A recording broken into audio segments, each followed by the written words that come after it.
suis Xavier Grison, je travaille dans une association de salles de cinéma associatives et publiques au Centre Cinéma 93. Donc c'est 24 salles en Seine-Saint-Denis.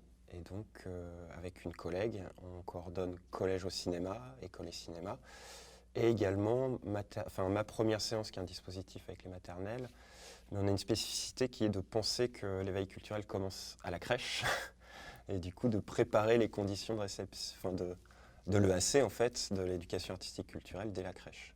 C'est très amusant comme anecdote, mais moi mon père était projectionniste quand je suis né.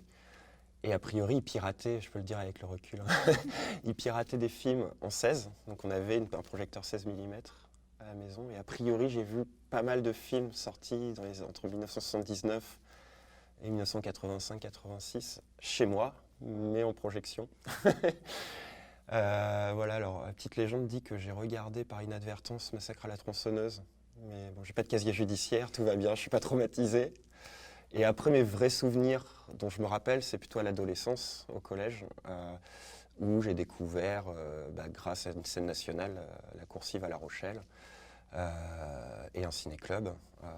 Moi, ce qui m'a vraiment frappé, voilà, c'est les œuvres de Fassbinder. Je ne saurais pas en dire un film, mais Jean-Luc Godard, Fassbinder, à l'Arclay, malheureusement un peu oublié, Wong Kar-wai, voilà. En tant que chargé d'action éducative au Centre Cinéma 93, on organise en réalité plein d'actions, en temps scolaire, hors temps scolaire, de formation, de mise en partage, et évidemment avec un partenaire principal qui est l'Éducation nationale et un autre qui est le département. Et du coup, on essaye de faire... Et puis évidemment les salles de cinéma.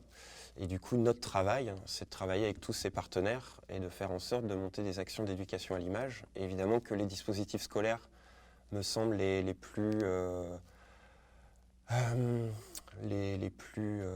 stables, enfin le dispositif le plus stable, qui est vraiment à l'essence même de l'éducation à l'image, c'est-à-dire montrer des films en salle de cinéma et après donner toutes les ressources et se donner les moyens que ces films rencontrent les élèves ou que les élèves rencontrent ces films. Du coup, mes missions, à moi, en tant que coordinateur départemental, alors je parlerai plus de collège au cinéma là pour cibler, vont être de favoriser les conditions de projection, de réception et d'accompagnement de ces films. Donc de faire en sorte que les salles de cinéma, les enseignants, les élèves et toutes les ressources nécessaires, que ça se fasse dans des bonnes conditions, voilà. Et il y a évidemment une part de réflexion, puisque en réalité, il y a un travail de veille et de réflexion, puisque l'éducation à l'image, elle se transforme, le monde de l'image se transforme. Moi, il me semble que mon travail, il est aussi d'accompagner une réflexion, une remise en question permanente, et donc un travail de veille. Voilà. Moi, j'aime souvent comparer le cinéma plus finalement à la gastronomie qu'aux disciplines scolaires. Voilà, je me dis que si tant que t'as pas goûté un plat coréen ou un plat thaïlandais ou africain, bah tu peux pas savoir le goût que ça a et tu peux pas savoir si t'aimes ou pas. Et que c'est important, voilà, de goûter pour découvrir, c'est l'altérité, hein, évidemment, il y a la question de l'altérité, découvrir l'autre. Pour moi, le film, ça a toujours été, quand j'étais jeune, quand je voyais des films, ça me permettait de me dire, ah, il y a aussi des gens qui pensent ça, il y a aussi des gens qui se permettent de dire ça ou qui se permettent de penser ça. Et même si j'étais pas d'accord, de me rendre compte qu'il y avait, voilà, pour moi, les films ont toujours été comme des personnes, voilà, et du coup, découvrir l'altérité. Ouvrir sa culture, donner du relief à sa culture personnelle, partager des œuvres ensemble. Et le meilleur lieu, c'est la salle de cinéma. Je ne vois pas comment on peut partager des œuvres ensemble. Alors évidemment, on peut partager une œuvre à 5 dans son canapé, mais partager vraiment ensemble avec, pas forcément des amis ou des copains, mais partager de la culture, pour moi, c'est être dans une situation où tu es aussi avec les autres, au sens très très large. Il me semble que c'est un lieu où on peut faire se rassembler à la fois des objectifs pédagogiques et éducatifs et des objectifs citoyens, alors pas au sens galvaudé d'aujourd'hui, mais des objectifs citoyenneté dans le sens du vivre tous ensemble, partager ensemble des choses, dialoguer, échanger. L'enseignant, à mon avis, ça peut lui donner un objet, évidemment, Je pense que l'enseignant n'a pas besoin, lui non plus, de la salle de cinéma pour montrer des films, il peut le montrer en classe. Mais le partenariat entre l'école et la salle de cinéma, ou l'enseignant et les coordinateurs de dispositifs, ou les médiateurs culturels, ou les programmateurs, permet en fait à l'enseignant d'aller dans des endroits où il n'irait pas tout seul, d'aller vers l'inconnu. Après, voilà, en effet, qu'est-ce qu'il peut en faire dans le cadre de l'école? Pour moi, il est essentiel et il est vraiment salutaire, le rôle de l'enseignant. Et en plus, il est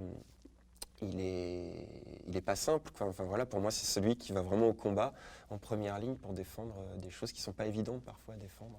Une coordination nationale, tout simplement, sert à impulser une réflexion, à rassembler des personnes qui sont isolées, la plupart du temps dans des localités ou dans des endroits éparses en France.